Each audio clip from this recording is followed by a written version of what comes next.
Politico.com today reporting on a blog that counts many left-leaning reporters as members and other folks. It operates in absolute secrecy. It's where journalists who should be competing with one another instead are apparently sharing story ideas and information. Michael Calderone, the media reporter for Politico, joining us tonight. Michael, good to have you with us. Great to be here.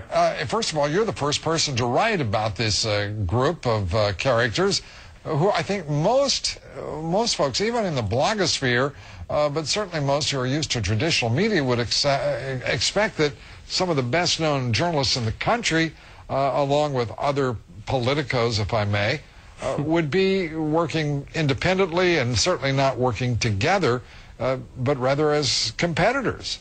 Sure. Well, what most of the members on the list that I've spoken to say is that they're not crafting, ideas or following any sort of talking points, but more so, putting out ideas, whether, I'm writing a piece on healthcare or I'm looking into the Israeli-Palestinian situation.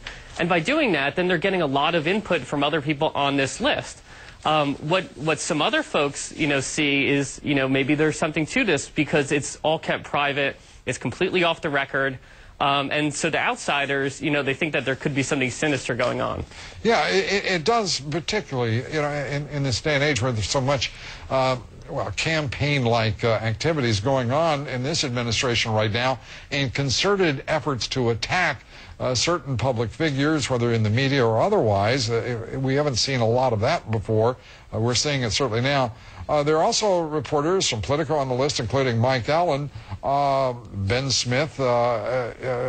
You've also got folks I should mention like Jeffrey Toobin, Paul Krugman for the New York Times, Jeffrey Toobin, of course, from CNN, and Joe Klein from Time Magazine. I love the way you close the piece with Joe Klein talking about how he thinks he said all he should say at this point. That had a nice ominous ring to it.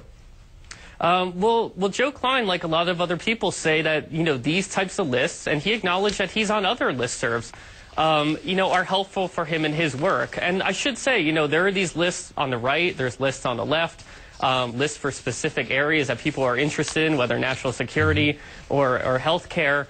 Why we profiled this particular one is it seemed to be much more comprehensive. There's several hundred members, kind of swept across a lot of left-of-center magazines, straight mainstream reporters, as well as academics, policy people. So it seemed to cover a broad swath, especially in the Washington, D.C. circle, D.C. and New York circles.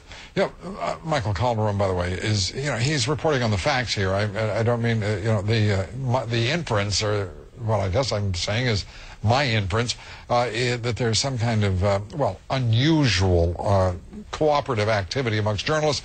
That's my conclusion. It isn't certainly his assertion. That's fair to say, is it not, Michael? That is very fair, and a lot of people share your position, but, I'm just putting it out there, and people can decide whether they think this is a skull and bones type thing or whether this is just journalists helping each other out in a private setting. Yeah, I think it's a bunch of left-wing commie-simp liberals getting together. No, I'm not sure what it is, but it is unusual in that, I would expect competition amongst this group rather than cooperation because it gives it, if you will, a certain ideological cast. Michael Calderone, is always great reporting. Great to have you with us. It's great to be here. I appreciate it.